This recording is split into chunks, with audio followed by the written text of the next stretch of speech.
Olá, Cris, e olá, amigos e ouvintes da Noroeste FM. Na semana passada, a nossa coluna apresentou de maneira muito sucinta o conteúdo da famosa reunião de 22 de abril entre o presidente Jair Bolsonaro e seus ministros. E tratamos de demonstrar que a reunião foi mais do que um show de palavrões e de suspeitas de tentativa de interferência do Bolsonaro na Polícia Federal. A reunião deixou bem evidente o projeto que o governo Bolsonaro e a classe dominante têm para o nosso país. Eles querem que o Brasil se torne definitivamente uma semicolônia do capital financeiro internacional. A única coisa que vamos produzir é soja, minério bruto e criar resorts de luxo em áreas de proteção ambiental para ricaços de todo mundo fazerem turismo sexual. É esse o projeto que essa gente tem para o Brasil. Tudo isso abre espaço para a gente discutir uma questão muito importante. Qual é a causa da atual crise brasileira? A gente está apenas sentindo os efeitos de uma crise econômica? Basta, como diz a grande imprensa, a gente fazer as reformas que o chamado mercado quer para a economia voltar aos eixos? A imprensa e o Paulo Guedes, que vivem dizendo isso? Infelizmente não. A nossa crise é muito mais profunda e tem a ver com aquilo que falei no começo da minha coluna de hoje. A causa básica da nossa crise está relacionada com o projeto que a classe dominante brasileira tem para o nosso país. O que sentimos aqui na superfície, em termos de crise econômica e crise político-institucional, está diretamente relacionada com o tipo de país que a classe dominante brasileira está construindo. E aí vem uma pergunta: que tipo de país é esse que a classe dominante quer?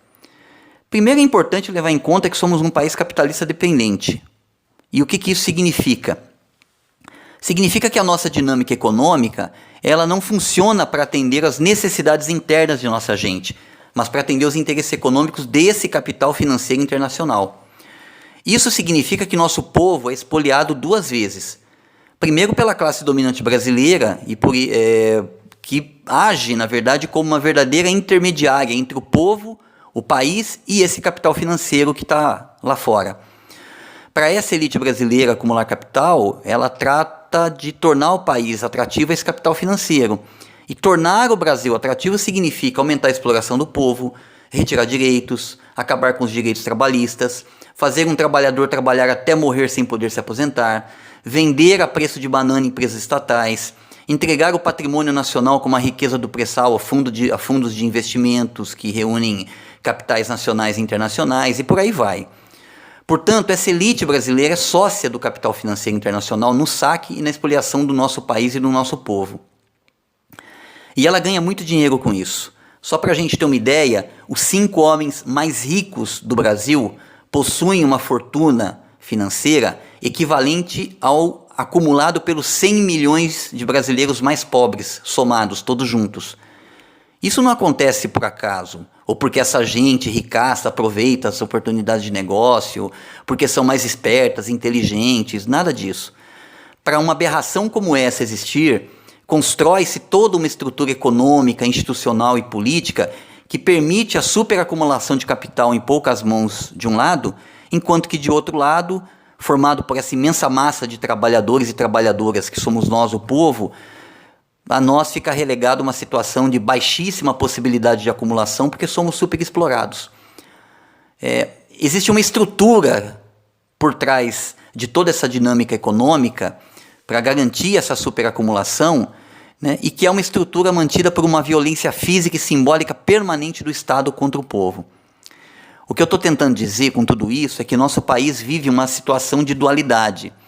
Por um lado, a classe dominante brasileira, formada por grandes empresários capitalistas, banqueiros, latifundiários, grandes donos de redes de comércio, aceita tornar o Brasil essa semicolônia do capital financeiro internacional. Por isso ela fala tanto em reformas, mas essas são reformas altamente regressivas, eu repito, pois são reformas que não servem para melhorar a vida do povo, mas apenas para tornar o Brasil um polo de atração desse capital internacional. E aí tem o outro lado da moeda, que é a outra ponta dessa dualidade. Nós temos um país com cerca de 210 milhões de habitantes. 210 milhões de habitantes que precisam de emprego, de bons salários, que precisam comer, que precisam se vestir, que precisam morar decentemente, que precisam ter escolas de qualidade, que precisam ter um bom serviço público de saúde, haja visto a situação que a gente está enfrentando hoje com a pandemia do coronavírus. Enfim, somos 210 milhões de habitantes que precisamos ter uma vida digna. Só que esse Brasil, que é o nosso Brasil, o Brasil em que a gente vive cotidianamente, não oferece isso porque essa elite de ricaços brasileiros tem um projeto de país que, repito mais uma vez, quer nos tornar uma semicolônia do capital financeiro internacional. E aí, esse que é o nosso dilema. Não se sustenta um país de 210 milhões de habitantes só vendendo soja, ou transformando todo mundo em pequenos empreendedores, iludidos que vão melhorar de vida vendendo bugigangas ou se autoexplorando e explorando suas famílias. É nessa condição quase semicolonial que está o coração da crise que a gente vive hoje. Uma condição que vem se aprofundando cada vez mais desde a década de 90 e que entra partido e sai partido, entra presidente e sai presidente, não sofre mudança substancial. Nesse projeto de país dos ricaços, o Brasil não precisa ter qualquer tipo de soberania. Não precisamos ter soberania alimentar, que é a capacidade de um país produzir internamente tudo que o seu povo come. Não precisamos ter soberania científica e tecnológica, e aí a gente acaba pagando valores altíssimos para importar, por exemplo, respiradores para ajudar as pessoas que estão nas UTIs sofrendo de incapacidade, de dificuldade respiratória por causa do coronavírus, não é?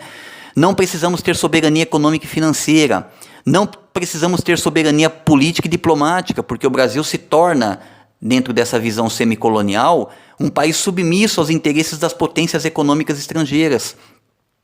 E se a gente bobear, a gente corre o risco até de não ter nem mais soberania em termos de defesa militar, porque as Forças Armadas ficam submetidas, dentro dessa visão, aos interesses e às estratégias de defesa de outros países, que são as potências capitalistas.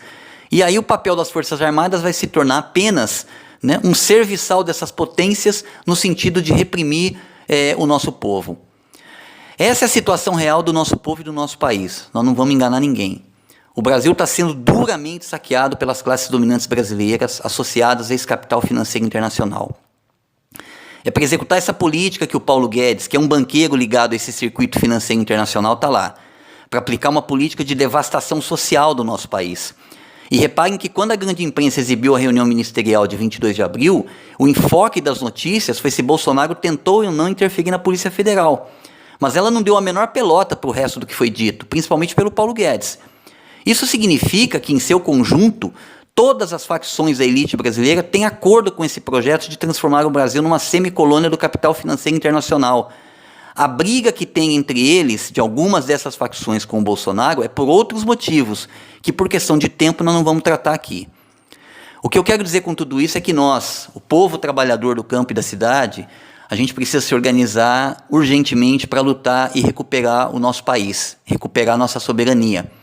Nós precisamos superar essa condição de um país capitalista dependente, subordinado aos centros econômicos internacionais, apenas para garantir à classe dominante brasileira que ela acumule capital.